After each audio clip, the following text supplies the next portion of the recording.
அடல்ட்டோட passport பார்த்தீங்கன்னா 10 year வரைக்கும் நம்மளுக்கு வந்து வேலிட் கொடுத்துருப்பாங்க. அதுக்கப்புறம் வந்து அது நம்ம ரினியூவல் பண்ணுற மாதிரி இருக்கும். அப்படி ஒன் டே தாங்க எனக்கு இது. என்னோடய ஹஸ்பண்டுக்கு வந்து பாஸ்போர்ட் ரினியூவல் பண்ணுறதுக்காக நான் பேங்காக் போய்கிட்டு இருக்கேன். ஸோ நம்ம இங்கே இருக்கிறதுனால நம்ம இங்கேருந்து தான் நம்ம ரினியூவல் பண்ணுற மாதிரி இருக்கும். ஏன்னா நம்ம பாஸ்போர்ட் வந்து 6 மந்த்துக்கு பிஃபோரே முடிய போகுது அப்படின்னா அது 6 மந்த்துக்கு பிஃபோரே நம்ம என்ன பண்ணிடணும்னா ரினியூவல் ப்ராசஸை நம்ம வந்து ஆரம்பிச்சிடணும். அப்போ தான் நம்மளுக்கு வந்து கரெக்ட் டைமுக்கு நம்மளுக்கு பாஸ்போர்ட் வந்து நியூ பாஸ்போர்ட் வந்து நம்மளுக்கு ரிசீவ் ஆகும். ஸோ அப்படி தான் நான் என்ன பண்ணேன்னா என்னோடய ஹஸ்பண்டுக்கு ரினியூவல் பண்ணுறதுக்காக நான் போயிருந்தேன். இங்கே வந்து யார் வேணாலும் போகலாம். ஆனால் நம்மளோட ஐடி, அதாவது ரிலேஷன் யார் வேணாலும் போகலாம்.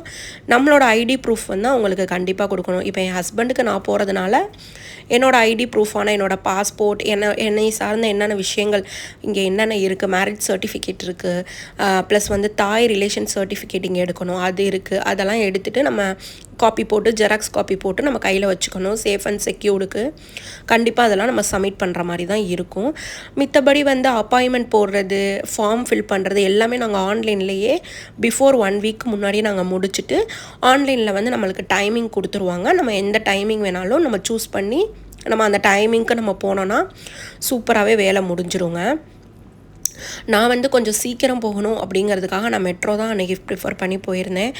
எங்கள் ஏரியாவிலேருந்து சுக்கும்வித் போகிறதுக்கு மேக்ஸிமம் ஒரு 4 ஹவர் ஆகும். ஸோ நான் ரொம்ப ஏர்லியாகவே நான் கிளம்பிட்டேன். இது வந்து மார்னிங் வந்து நான் சுக்கும்வித் போய் ரீச் ஆனதே 9:30 10 ஆயிடுச்சு. இப்போ நம்ம எங்கே போய்கிட்டு இருக்கோம்னா நம்மளோட இந்தியன் எம்பசிக்கு தாங்க போய்கிட்டு இருக்கோம். போட்டு இங்கே தான் சப்மிட் பண்ணிவிட்டு இங்கே தான் வந்து ஸ்டாம்பிங்கும் நடக்கும். அந்த இஷ்யூட் பை பாஸ்போர்ட்டில் வந்து நம்மளுக்கு பேங்காக்குன்னு வந்துடும். இதுக்கு வந்து எவ்வளோ டைமிங் கொடுத்தாங்க அப்படின்னா 20 days கிட்ட நம்மளுக்கு வந்து டைம் கொடுத்துருக்காங்க. பாஸ்போர்ட் ரிசீவ் ஆச்சுன்னா நம்மளுக்கு மெயில் பண்ணுவாங்க, நம்ம போய் கலெக்ட் பண்ணிக்கலாம். ஹஸ்பண்டுக்கு சப்ஸ்டியூட்டாக நான் போனதுனால எனக்கு என்னென்ன கேட்டாங்க அப்படின்னா என்னோடய பாஸ்போர்ட் கேட்டாங்க, எங்கள் மேரேஜ் சர்டிஃபிகேட் கேட்டாங்க, அதுக்கப்புறம் இங்கே தாயில் உள்ள ரிலேஷன்ஷிப் சர்டிஃபிகேட் நான் இங்கே எடுத்ததுனால இங்கே உள்ள சர்டிஃபிகேட் கேட்டாங்க.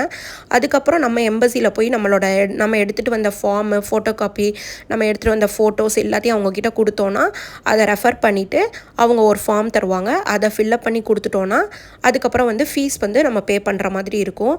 ஃபீஸ் வந்து நம்ம வந்து ஆன்லைன்லேயும் பே பண்ணலாம். இங்கே வந்து நம்ம டேரெக்டாகவும் கேஷாகவும் பே பண்ணலாம்.